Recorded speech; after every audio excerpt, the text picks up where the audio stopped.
Que Dieu bénisse cette offrande. On dit Amen. Amen. Voilà, suivez-moi. Regardez-moi vous tous. Je vais l'honorer. Voilà. Avant à Makori, j'ai commencé 3 ans et demi de veillée, de prière non-stop. Tous les vendredis non-stop. Et lui, il avait sa cellule de prière. Il servait déjà le Seigneur.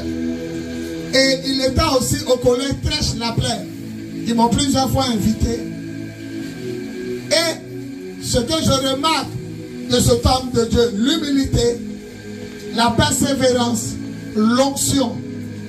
Alléluia. Et quand j'ai arrêté les 3 ans et demi de veillée de prière sur Makori, il m'a invité une première fois où il est avec Papa Féa, béni de Dieu.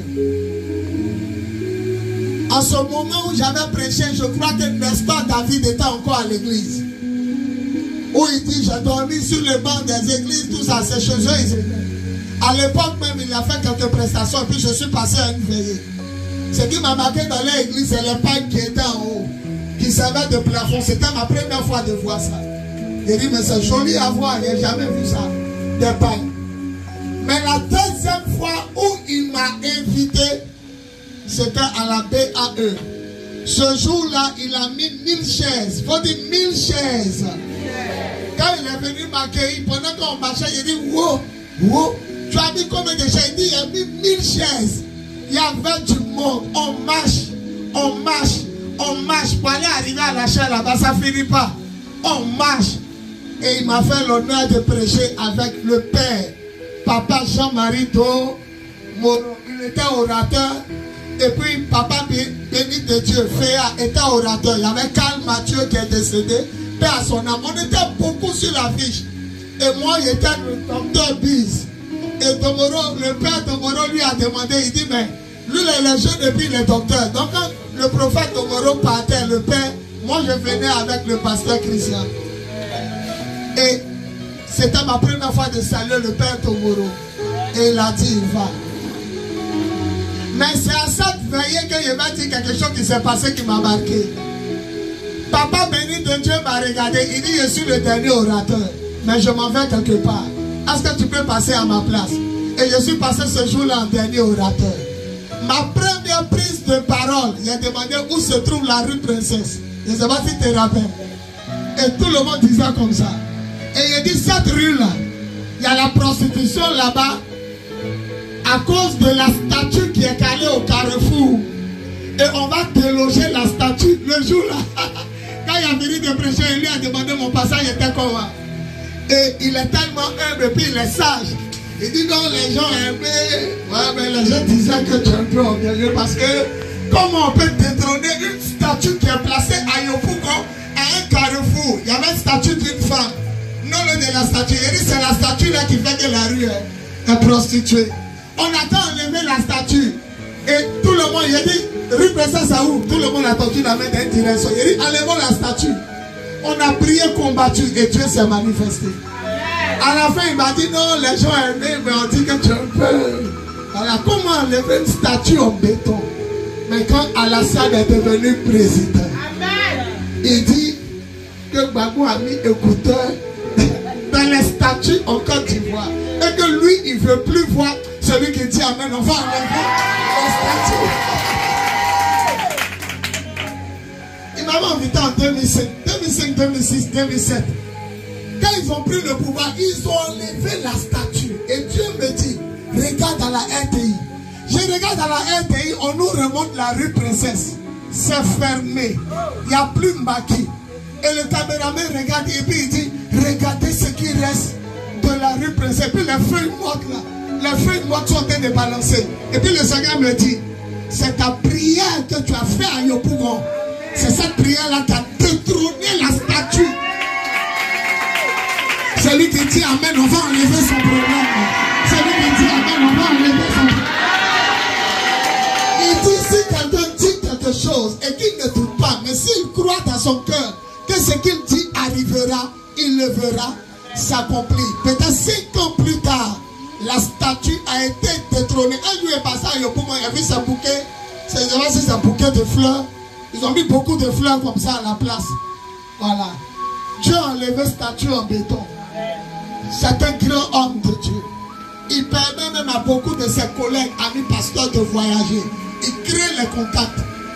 Et c'est un homme des nations. Vous savez pourquoi il a mis premier orateur?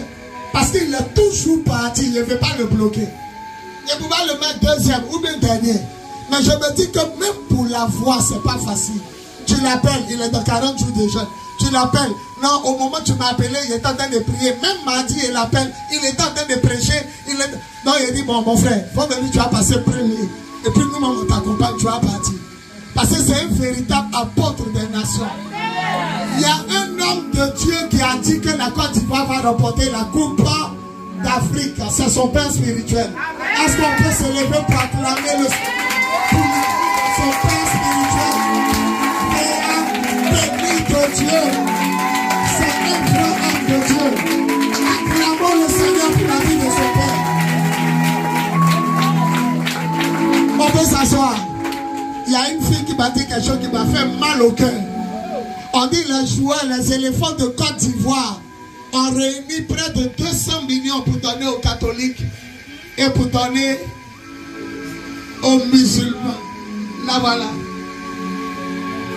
Moi, un moment, ils ont invité son père spirituel à la télévision. On dit, mais comment, qu'est-ce qui t'a motivé puis tu as prophétisé? Il y a écrit en bas en commentaire, donnez-lui son argent. Amen. C'est pas le marabout qui a parlé, c'est lui qui est le premier qui a parlé. Récompensez-le. Et aujourd'hui, j'apprends que les joueurs de Côte d'Ivoire remercient les catholiques et remercient les musulmans. Et ils ont oublié les évangéliques. Ne dis pas ça parce qu'il a besoin d'argent. Il est très riche, il voyage. Il a même des églises en Europe. Mais il y a une injustice qui est là. Cet homme-là devait être pris comme œuf en Côte d'Ivoire pour avoir parlé depuis combien d'années. Et puis c'est arrivé. Et nous savons que la Côte d'Ivoire était pratiquement éliminée. Mais comme c'est un vrai homme de Dieu, là, Dieu a ressuscité celui qui dit mais Dieu va ressusciter. Comment on doit le prendre comme le monument des vrais prophètes en Côte d'Ivoire. Mais comme les joueurs là, on les attend dans la prochaine Coupe d'Afrique. On les attend. Et moi, je me mets dans l'équipe adverse même pour jouer. Je m'arrête à côté pour prier. Premier match, 18 à 0 Côte d'Ivoire. Deuxième match, c'est 4 à 1. Troisième match, mais ils sont mauvais. Ils sont mauvais. L'homme qui a parlé, vous ne voyez pas sa prophétie, les gens l'ont insulté, faux prophète. Et aujourd'hui, c'est à l'islam. Et puis les catholiques vous donnent 200 millions. C'est pas grave. Cet homme est marié. Sa femme est sur l'église de pas 2 mois en vous tenant debout. À glorifier Jésus. À recevoir. Il est docteur. Il est évangéliste. Il est pasteur. Il est prophète. Il a une onction apostolique pour les nations. Il voyage, il part de les nations. Aujourd'hui, là, il n'a pu l'attraper. Il dit non, il va passer premier. Passer après ça, il ne sait pas si le matin, il la programme. Acclamons Jésus pour son serviteur. L'apôtre de la nation chrétienne. Sois béni.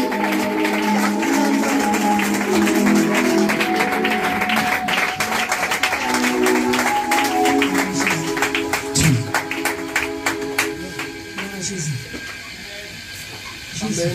On va juste lever nos mains et nous allons chanter ce chant qui dit Alléluia Hosanna avec le groupe musical qui va nous accompagner. Je veux que tu lèves tes mains en signe d'adoration.